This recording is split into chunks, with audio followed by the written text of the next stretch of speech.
Welcome everybody. I found this replay and would like to cast it as a how you may play against snipers as well as light early vehicles. And this time I'm playing as the Auster, and I play against a very good UK Forces player. He's rank 14. And with that, let's see what we both are doing. So I'm going for a second Pioneer earlier on, with the intention to push for an early sniper. And my opponent is going for another section, caps with fuel,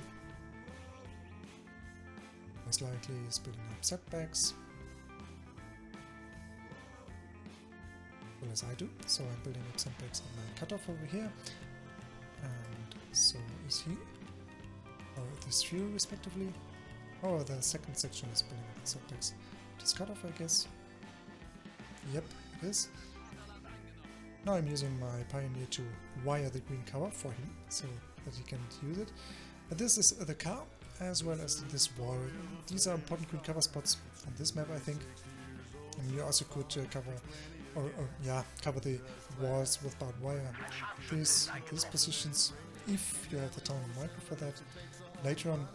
However, I think after you wired the car and this wall, it's more important to build up new sandbags at your fuel point, facing towards the direction of your base, and at the same time capping it. In the meantime, I capped the ammunition. Pioneer wanted to barbed wire this well.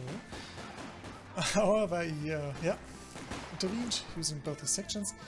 And at this point I would like to point out that usually that is not an engagement you would like to do with both your sections, because they are blocked up. And usually when you see an engineer of the Auster player, then you may expect an MG42 behind the squad, or maybe coming in and building up and pinning your units, and then you have to retreat or stuff like that. So this is nothing we would like to have. And he's building more sandbags as well, capturing the victory point, and search for some more kills from a sniper. So here we go. And I think at this point you already saw, I thought, yeah, okay, maybe blobbing is indeed a good idea, because most likely he's not having an MG. Because he saw, okay, I'm capping here, I'm capping down here, I'm capping here. It's likely I'm not having an MG when I have the sniper. But now he is going for his carrier, and the carrier could be dangerous from a sniper. This is why I try to go below my grenadier squad over here, first the carrier, which actually worked. Very nice. I think he was a little tired. Usually stuff like that doesn't happen. Still, Grenadiers and Fox Grenadiers of course as well, are able to push back the carrier at least a little bit, so that he is not able to read towards your sniper, for instance. So he decapped my fuel. That is not that nice. Now we're doing the same thing and wiring his sandbags so that he can't use the green cover anymore.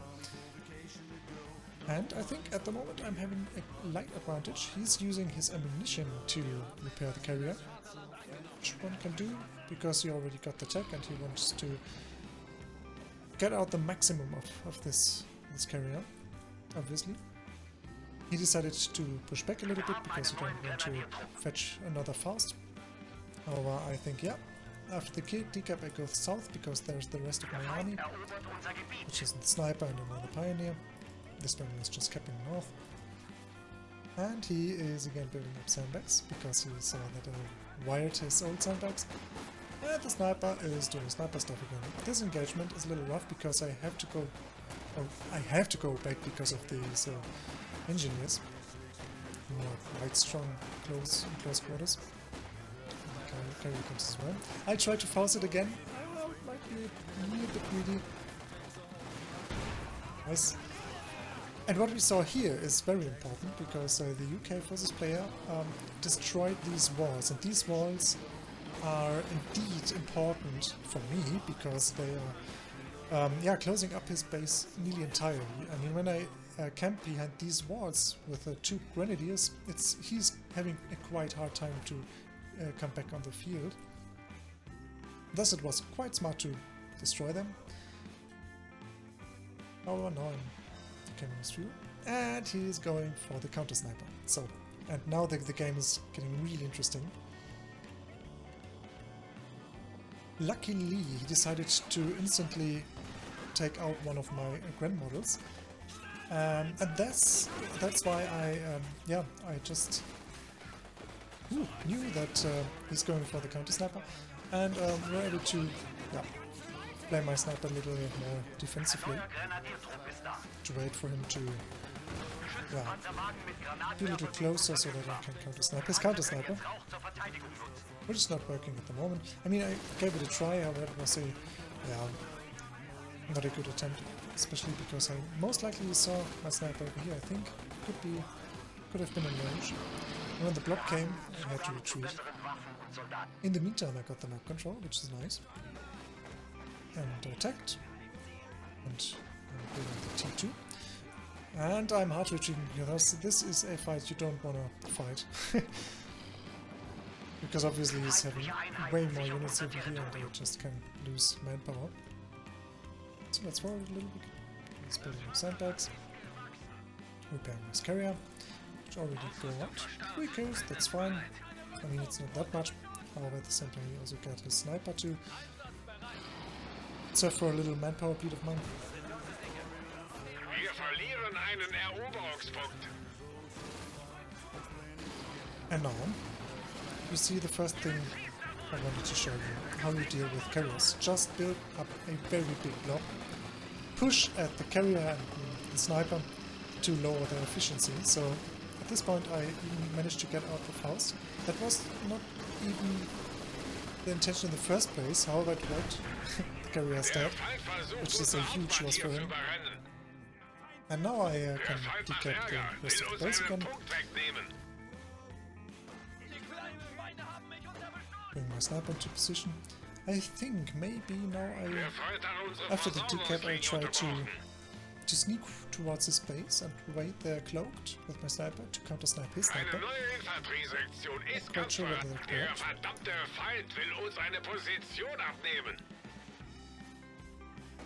Okay, so let's see. Let's decap the northern victory point. I have to retreat over here.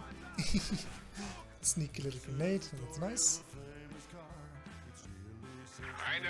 So now the next push is coming. And this is fine. I mean, usually you want to wait for the entire army of yours to push out of your base. However, with the sniper, in the most times you can do it earlier, because you will win the engagements. And now I built up my bunker over here to get some healing. However, I skipped the healing so that I can counter-snipe the counter-sniper using my reconnaissance aircraft. Let's use the fog of war.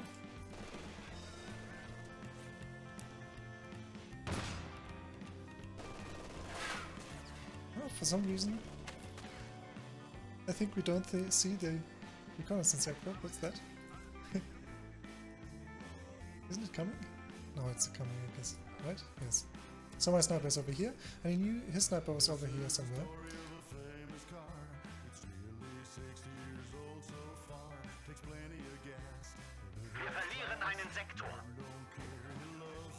Now the reconnaissance aircraft comes.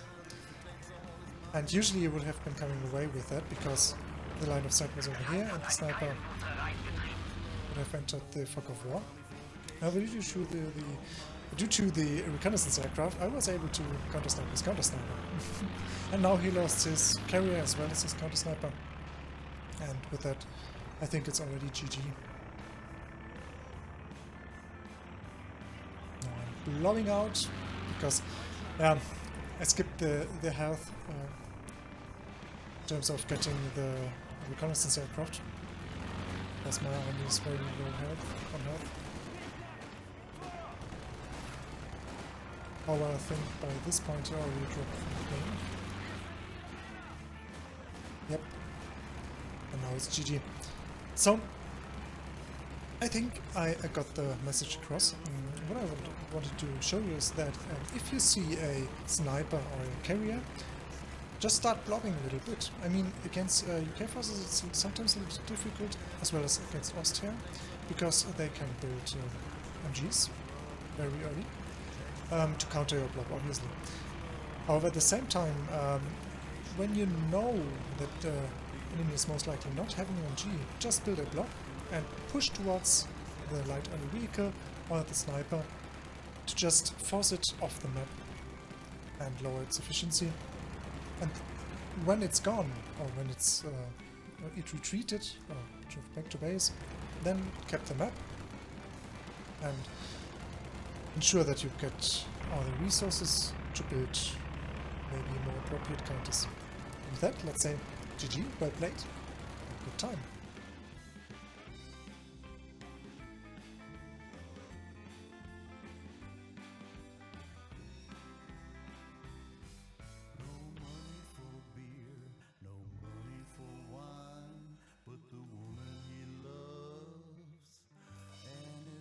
Till 59